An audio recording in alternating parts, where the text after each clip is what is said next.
I'm unapologetic for my new ways. Crystals on my neck, you disrespect, I'm still gonna get your face. Pockets look like they can't breathe, that's those blue faces. In the G ain't on my frequency, put fire to a sage. Namaste, spiritual cousins. Welcome to Truth Be Told, Credit Undercover.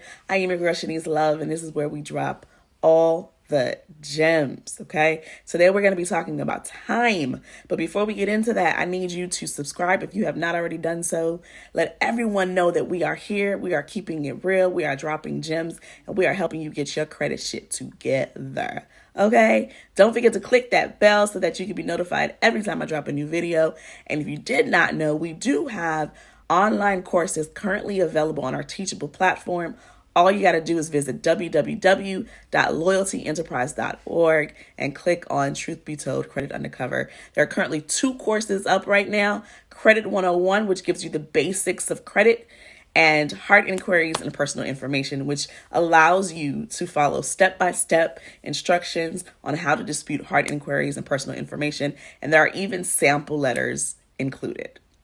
Jump right into it, honey, because over here we are about getting the bag, not spending the bag, and time is money. And my spiritual cousins are not trying to waste time or waste money. So I want to talk about 2 specific time frames, okay? The first one is the 7-year plus 180-day time frame in which a negative entry stays on your credit report. So charge-offs, collections, repos, evictions, they stay on your report for 7 years plus 180 days. Bankruptcies stay on your report for 10 years in some cases, right?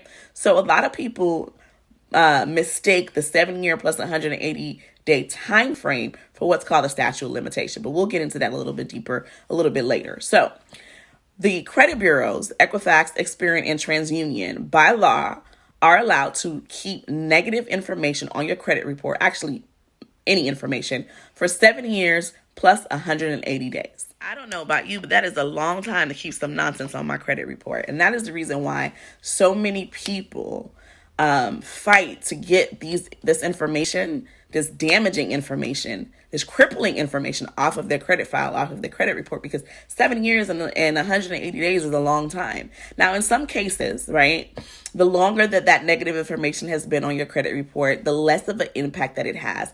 But honey, it still ain't cute. It's still ugly to look at. Who wants to see all them reds on their credit report? Who wants to see that tag potentially negative, right? They let you know that there's something wrong with this. It says potentially negative. Nobody wants to look at that. Now, most of the credit bureaus do actually list the exact date in which that information is going to be removed off of your credit report. But what we do over here, honey, is we do everything in our power to get that information removed off of our credit report prior to the 7 years and 180 days. Because, honey, we don't like ugly.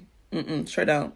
Now, this has absolutely nothing to do with what's called the statute of limitations. And a lot of my spiritual cousins have got the 2 mixed up. So the statute of limitations speaks to how long a creditor or collection company has to attempt to collect the debt from you and take you to court. So basically, how long do they have to sue you? That's what statute of limitations is. Now, statute of limitations has absolutely no bearing on the 7 years plus 180 days, but the statute of limitations is important for several reasons, all right?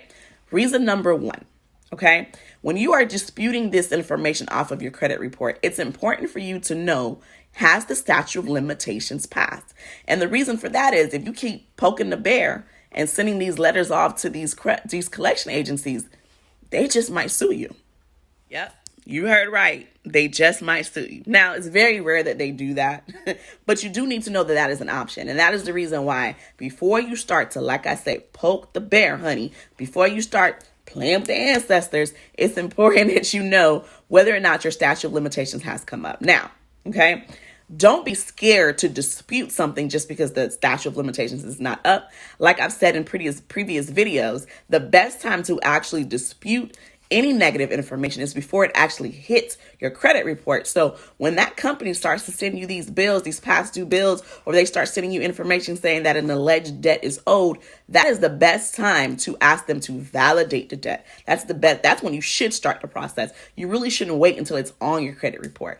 Don't ignore those letters when you get them, honey, because if you can fix the problem prior to it being placed on your credit report, you will save yourself a world of headache. Now, statute of limitations differ depending on what state you're in and what the actual debt is. What I mean by that is, in most states, credit card debt statute of limitations is actually 3 to 4 years. It just really depends on your state. Medical debt, sometimes statute of limitations is 5 to 6 years. Anything having to do with loans, foreclosures, that's a long time. So you need to check your state and find out what is the statute of limitations on the debt that you're talking about. So medical debt, regular debt, evictions, repossessions, all of that. If you just Google statute of limitations in your state, you'll be able to find a list that tells you what the statute of limitations are. All right. Now, the other reason that it's important to know the statute of limitations is because in the same breath in which I said the creditors or the collection company can sue you, you can flip it and sue them as well. Now, this is very important, okay? I would not sue a company or a collection agency or original creditor if the statute of limitations is not up. Simply because you're just bringing yourself a lot more heartache and headache than you need to. I have sued collection agencies and won. I've sued the credit bureaus and won. But when suing the collection agencies, I ensured that the statute of limitations was up so they could not sue me back. Okay. And then, of course, there were other factors that played a role into me deciding to sue that company.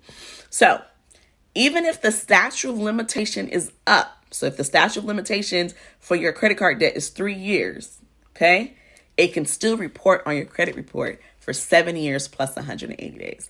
That is the reason you need to know the difference between the two. One has absolutely nothing to do with the other. So let me say that again.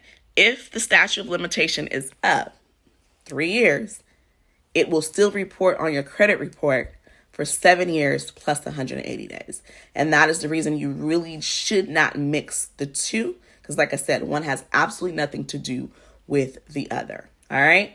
Now, you can look on your credit report and your credit report will tell you, okay, all the information that you need in order for you to calculate this stuff. Remember, the 7 years plus 180 days start as of the last date of activity that is listed on that account on your credit report. Okay, you'll take that date at 7 years and 180 days. Okay, your statute of limitations start as of the date that it became delinquent. Okay, so you need to know these numbers and they can all be found on your credit report. You simply just need to look at the entry and go through the information that is listed. Now, once the 7 years and 180 days is up, the credit bureau usually automatically drops off that negative information without you having to do anything, extra.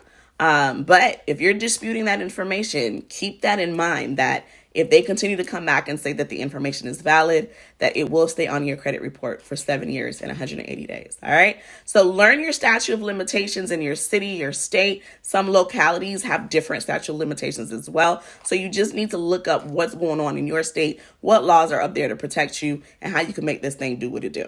All right. So that is what I wanted to talk to you guys about today. That is the amount of time that an entry can remain on your credit report and the difference between that and what's called the statute of limitations. I hope this tip helped you guys today. I truly appreciate all the love and support that you've been giving us. Remember to subscribe, remember to share, remember to click that bell, and be sure to visit us at www.loyaltyenterprise.com. And always remember that we do have online courses available for you. Be sure when you go to our website to click that subscribe to our newsletter. That way you can know every time something new is up and different things are going on. I have a giveaway going on right now on my Instagram page. If you go to Shanice St. Hilaire on Instagram and you follow us, all you got to do is follow us. We're trying to get to 10K followers. If you get that and we get to 10K followers between now and December 15th, we will be pulling 3 names. The winners will get a $100 Visa gift card. They'll get $100 off of tax preparation fees from me, and they will get 1 item disputed off of their credit report, meaning I will dispute 1 item off your credit report and I will continue to dispute it until you get a resolution for that item that works for you. Well, till we meet again, always remember, be patient. You got this. Namaste. I'm unapologetic for my new ways. Crystals on my neck, you disrespect, I'm still gonna get your face. Pockets look like they can't breathe, that's those blue faces. In the G ain't know my frequency, put fire to a sage.